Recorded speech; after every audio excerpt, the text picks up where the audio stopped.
तो डिस्कस करेंगे types of machine foundation. तो अब पिछले टॉपिक में हमने इंट्रोडक्शन देखा था कि मशीन फाउंडेशन क्या होता है, और आज हम इसके टाइप्स देखेंगे, ठीक है, और डिग्री ऑफ फ्रीडम की बात करेंगे।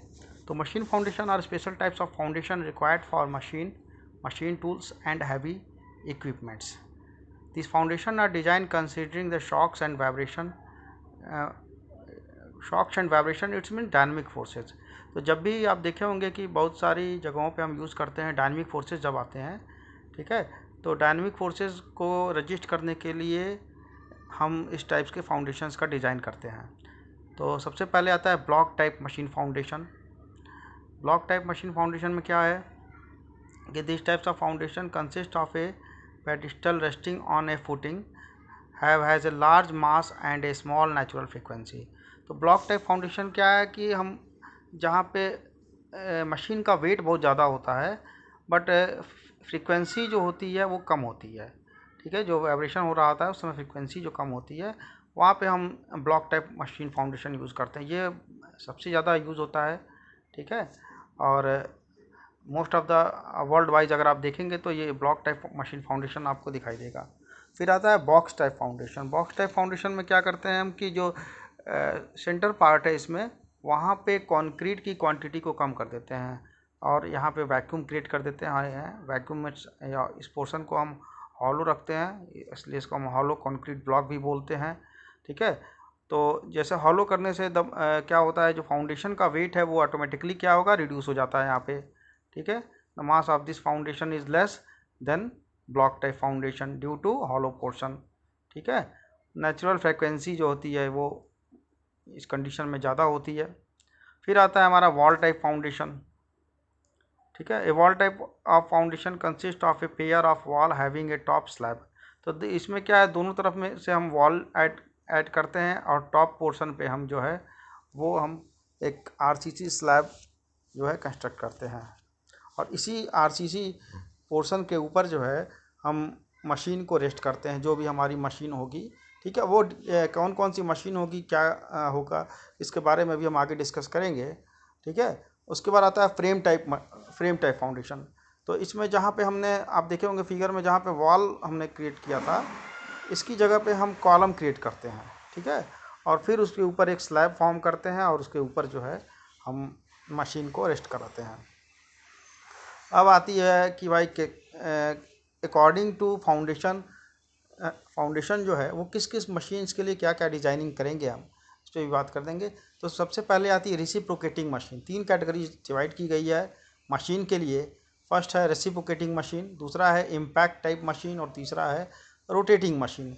रेसिप्रोकेटिंग मशीन में क्या होता है कि प्रोड्यूस पीरियोडिक अनबैलेंस फोर्स, ठीक है। ये रेसिप्रोकेटिंग मशीन जो है इसकी फ्रीक्वेंसी जो है वो कम होती है, ठीक है। ऑपरेशनल फ्रीक्वेंसी जो है वो इसमें 600 आरपीएम से कम होती है। जैसे कंप्रेसर हो गया, रेसिप्रोकेटिंग इंजन हो गया, जो आप देखे होंगे घरों में भी कंप्रेसर यूज़ होता है, वॉशिंग मशीन में भी कंप्रेसर लगा होता है। तो इस कंडीशन में जो हमारी ऑपरेशनल फ्रीक्वेंसी है वो 600 आरपीएम से नीचे आती है, ठीक है।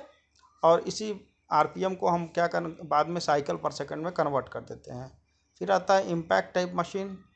तो इम्पैक्ट टाइप मशीन में जो लोडिंग होती है वो आप देखेंगे पिछले वीडियो में हमने आपको एक कुछ ग्राफ भी दिखाया था। तो इसमें क्या है, इम्पैक्ट लोडिंग में जो ड्यू टू इम्पैक्ट लोड अचानक क्या होता है कि यहाँ पे फ्रीक्वेंसी क्या हो काफ़ी मतलब इंस्टेंटली इंक्रीज करती है। तो इसमें 60 to 150 ब्लोज पर मिनट लगभग आते हैं।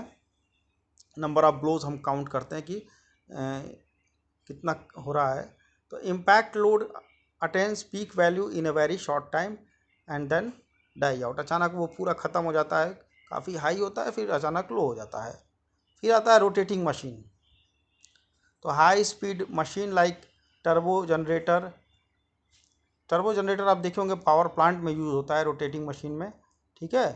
रोटेटरी कंप्रेसर और इस प्रकार की जो मशीन है वहाँ पे ऑपरेशनल फ्रीक्वेंसी बहुत ज़्यादा होती है, करीब 3000 से 10,000 आरपीएम के आसपास होती है। तो ये तीन डिफरेंट मशीन है जिसके लिए हम जो है ये अलग अलग टाइप के फाउंडेशन डिज़ाइन करते हैं। जैसा कि हमने आपको शुरू में बताया है कि block type machine foundation, box type machine foundation, और फिर जो है फ्रेम टाइप, वॉल टाइप। ठीक है, ये सभी डिपेंड करेंगी कि हमको किस प्रकार का मशीन का इंस्टॉलेशन वहाँ पे करना है। अब आता है basic design criteria for machine foundation.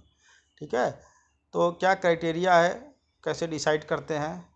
ठीक है, इसमें देखिए फॉर स्टैटिक लोड है अगर, तो स्टैटिक लोड में और डायनेमिक लोड दोनों अलग अलग कैटेगरीज हो जाती है लोडिंग की, और उसके हिसाब से हम डिसाइड करते हैं।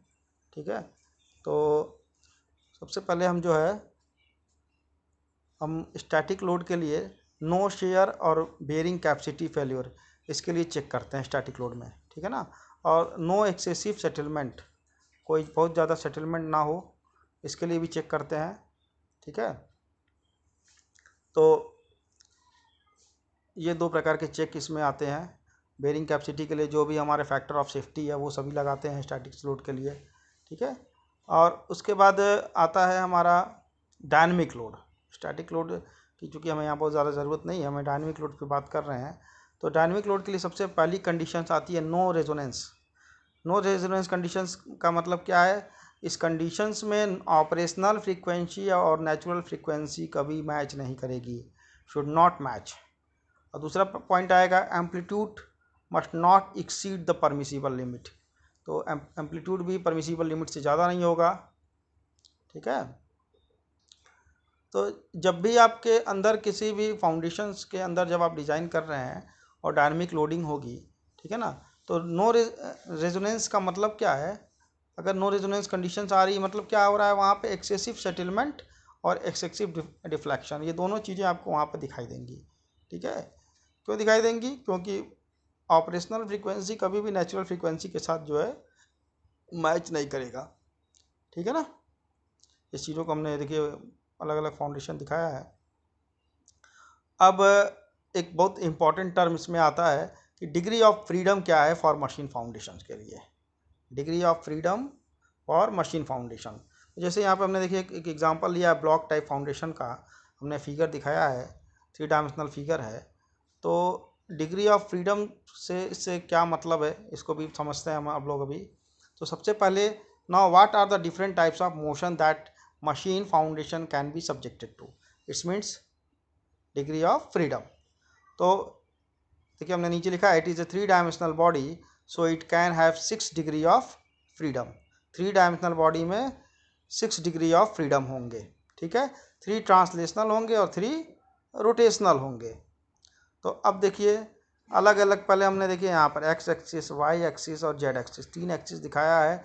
एक्स एक्सिस पर जो लोड लगाया है वो पी एक्स है, वाई एक्सिस पर पी वाई, और जेड एक्सिस जो वर्टिकली वाइब्रेट करेगी वहाँ पे पी जेड लोड लगाया हुआ है हमने। ठीक है, और एक्स एक्सिस पे जो मोमेंट लगाया है वो एम एक्स है, उसी प्रकार वाई पे एम वाई है और यहाँ पर एम जेड है। तो इसका क्या मतलब है, इसको भी समझते हैं।